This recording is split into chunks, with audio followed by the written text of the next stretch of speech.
Vale.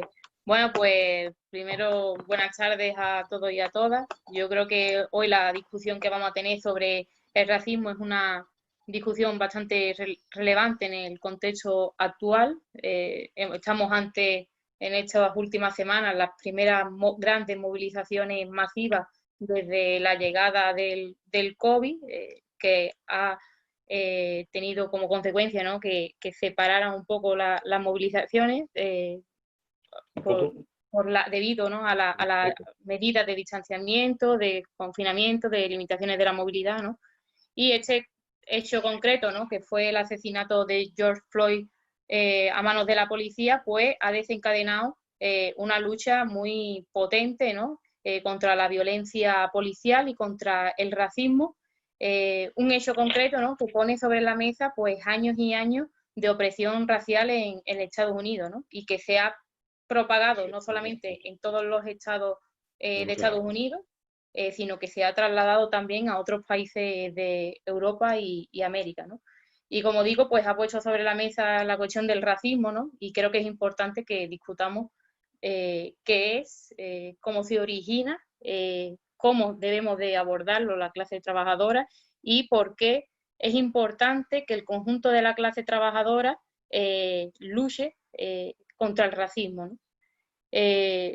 Yéndonos un poco a Estados Unidos, es importante, ¿no?, que hagamos una mirada, ¿no?, a la historia, ¿no?, y que realmente fue un país donde se abolió demasiado tarde la esclavitud, ¿no?, en la segunda mitad del siglo XIX, incluso cuando finalizó la esclavitud, empezó también la segregación racial, ¿no?, y que se mantuvo hasta los años 60 del pasado siglo, ¿no?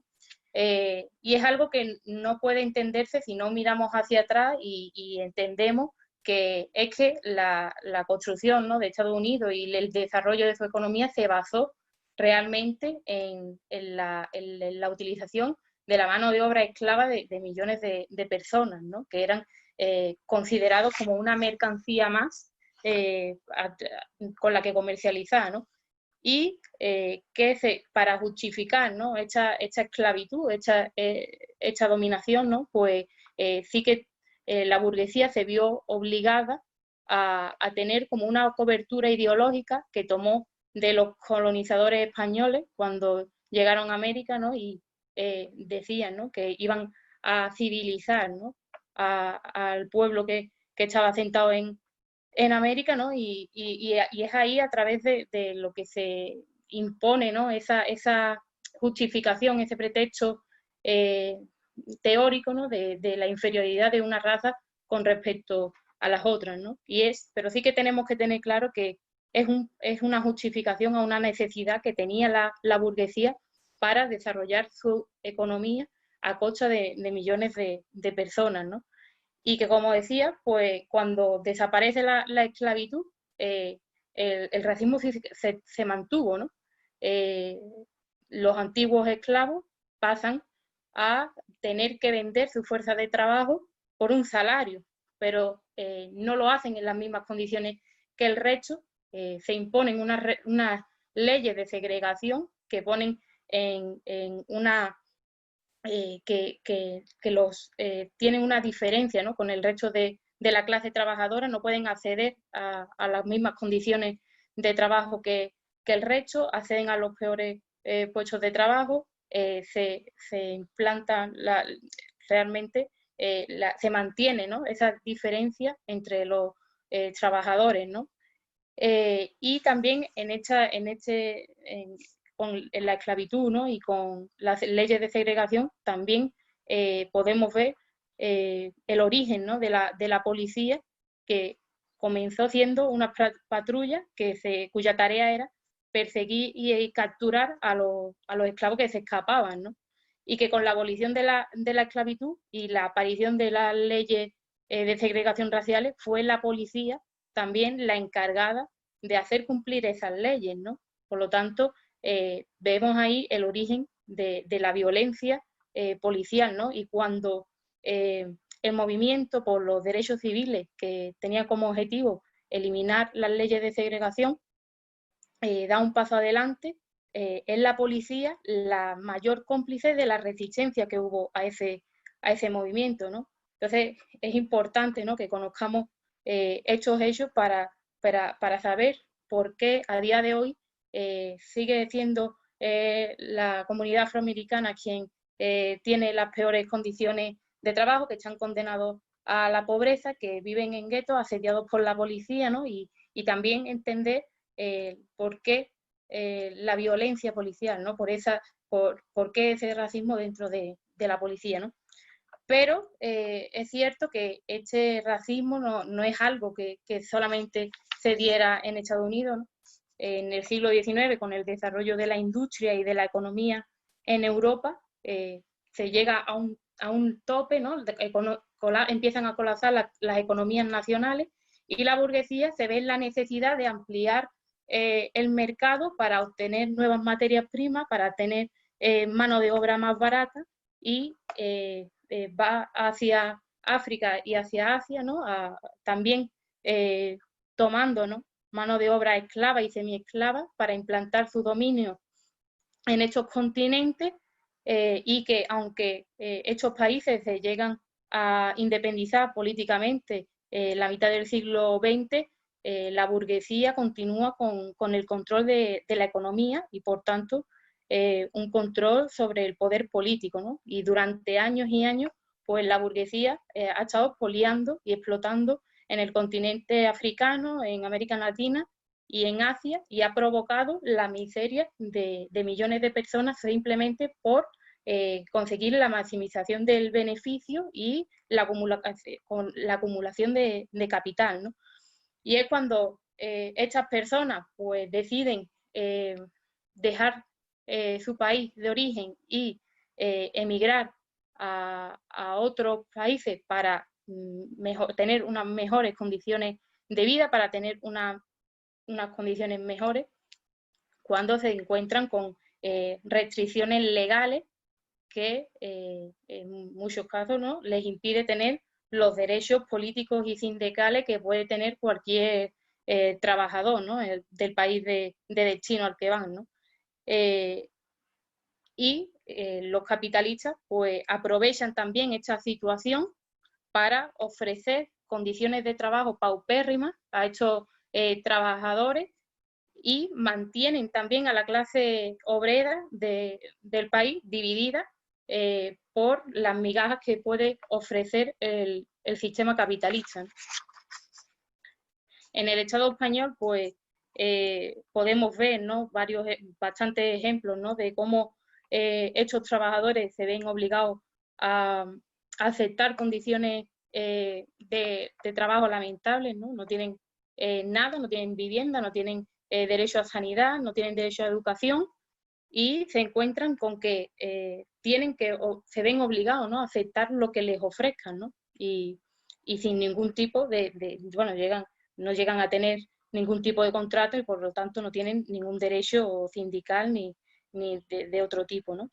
Y este hecho, el hecho de que una parte de la clase trabajadora se vea obligada a aceptar estas condiciones, incide negativamente también en las condiciones laborales del resto de trabajadores, ¿no? Yo pongo el ejemplo, ¿no?, de que nosotros hacemos trabajo sindical en una fábrica en la que hay una empresa matriz y hay muchas contratas de trabajo temporal, y ahí se ve cómo influye negativamente la división de la clase obrera en las condiciones de trabajo, ¿no?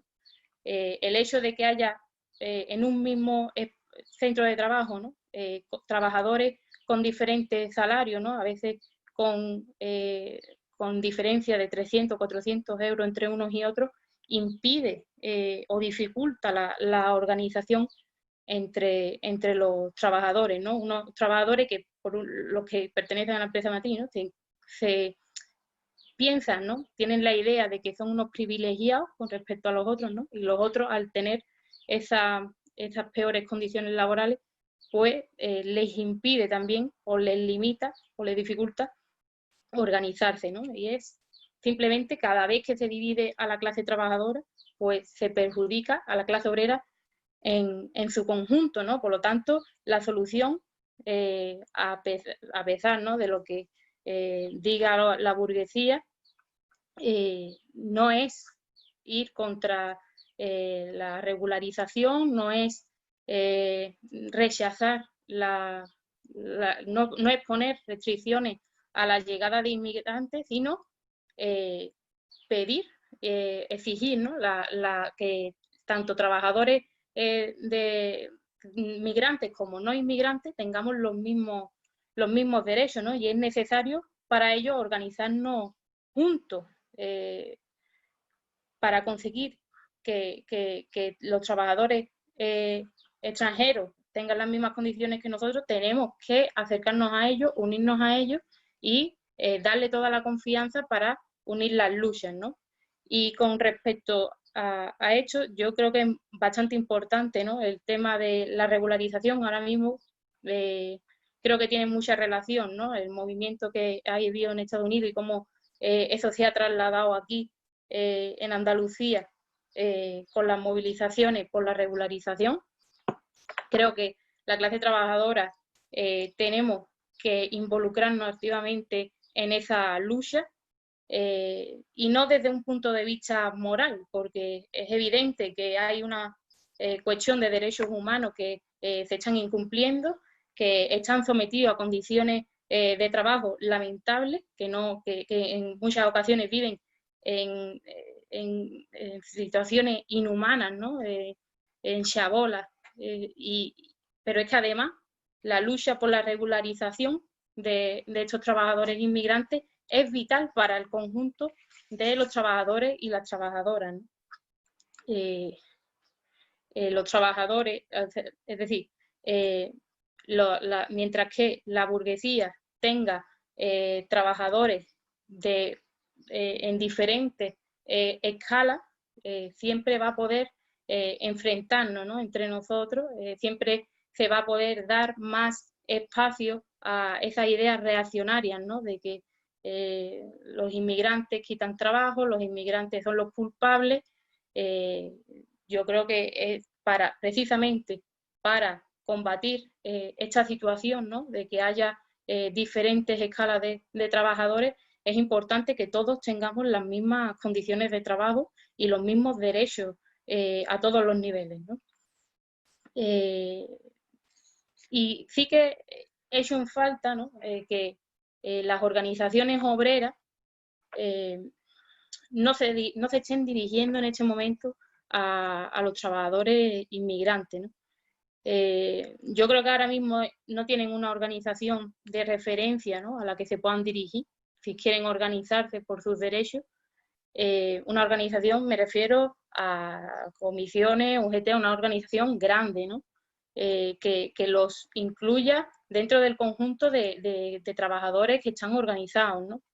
Sí, es cierto que hay organizaciones, colectivos, que por ejemplo el Sindicato Andaluz de Trabajadores está haciendo un trabajo, ¿no?, en Andalucía por los derechos de los trabajadores inmigrantes, pero sí que he hecho en falta que organizaciones que tienen más redes, ¿no?, con otros centros de trabajo a nivel estatal, pues se dirija a ellos, ¿no? Y creo que ahora mismo es un momento especialmente favorable para esto porque hemos visto, ¿no?, en los últimos meses a la patronal del campo, por ejemplo, llorando, ¿no?, porque le hacía falta mano de obra. Las restricciones de la movilidad, ¿no?, pues han limitado la llegada de inmigrantes, que son los que esencialmente, ¿no?, recogen las cosechas y los que garantizan que el abastecimiento alimentario, ¿no? Y creo que es una oportunidad que las organizaciones sindicales no están aprovechando, ¿no? Yo creo que es importante que en estos momentos se dirijan a ellos y les expliquen, ¿no?, que se han demostrado que son esenciales, que son fundamentales, ¿no?, para que para el abastecimiento de lo más esencial, que son los alimentos. Y no solamente eso, sino que es que los necesitamos. Ellos viven aquí y necesitamos de esa capa, ¿no?, de trabajadores para mejorar no sus condiciones ni las nuestras, sino la del conjunto de la clase trabajadora, ¿no?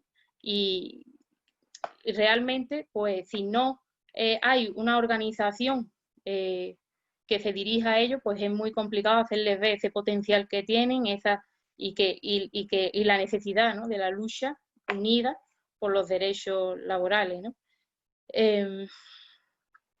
Y bueno, también para también enfrentarnos, ¿no?, a esas ideas, ¿no?, reaccionarias que en los últimos años, ¿no?, también a partir de los años de la crisis, ha habido un aumento de los partidos que abogan, ¿no?, que son antiinmigrantes realmente. Creo que la izquierda tiene que tomar eso como tema del racismo como algo vital, no solo porque es una cuestión que es necesaria para mejorar las condiciones tanto de trabajo como de vida, sino porque si no se señala al sistema capitalista como el origen de esta precariedad, ¿no?, del racismo, y no se señala a una alternativa, al final estas ideas pueden imponerse en una capa, ¿no?, de los trabajadores, ¿no?, que sí que ven que ven peligrar sus condiciones de trabajo, ¿no?, o directamente su puesto de trabajo, ¿no?, basado en argumentos que desde la burguesía, ¿no?, pues se trabaja, ¿no?, porque tengamos todo en nuestra cabeza, ¿no?, que los responsables o los culpables de la precariedad que vivimos no son ellos, sino que son los inmigrantes, ¿no?, que son realmente nuestros compañeros y compañeras, ¿no?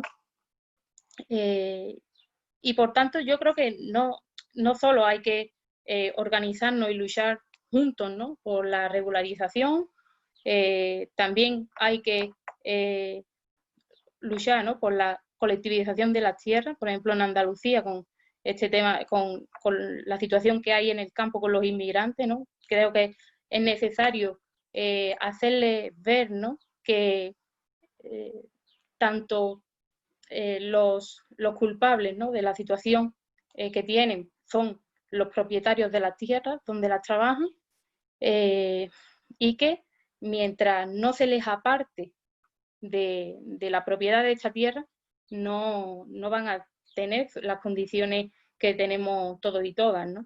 Y no solamente es necesario la colectivización de las tierras, ¿no?, sino que también es necesario tomar las palancas de la economía para garantizar la vivienda, para garantizar los suministros básicos, para garantizar la educación, para garantizar la sanidad, ¿no?, para todos y todas.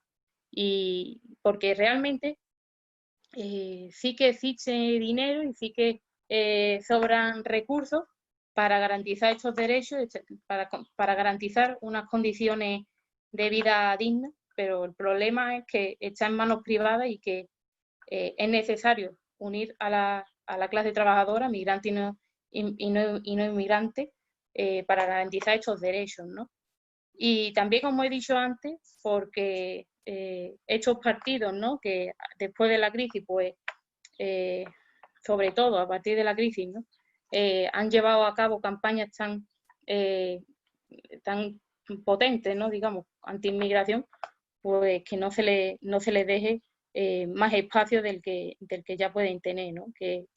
Y como he dicho antes, que es necesario señalar al sistema capitalista y a la burguesía como responsable de toda la miseria que hay en el mundo y de que necesitamos también organizarnos a nivel internacional, ¿no? Porque evidentemente estos movimientos migratorios pues van a seguir, van a continuar, son inherentes al sistema capitalista y lo único que puede hacer, ¿no?, que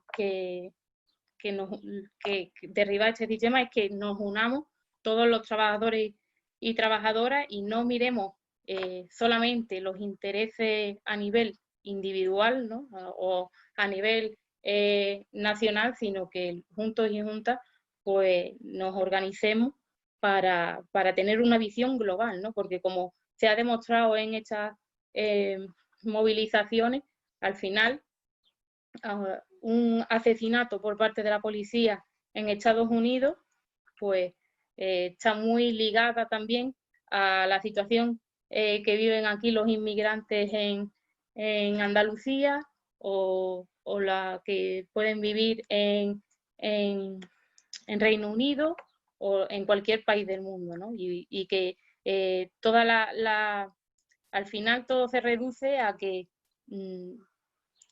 hay mucho capital en muy pocas manos, que el resto nos tenemos que echar, entre comillas, nos obligan, ¿no? A echar, parece que nos obligan a estar peleándonos entre nosotros por las obras, ¿no? Y realmente lo que tenemos que tener es una organización global que nos una a todos y que nos dejemos de migajas, ¿no? Y que vayamos a por la tarta entera, ¿no? Que es realmente la cuestión. Y yo por mi parte ya nada más.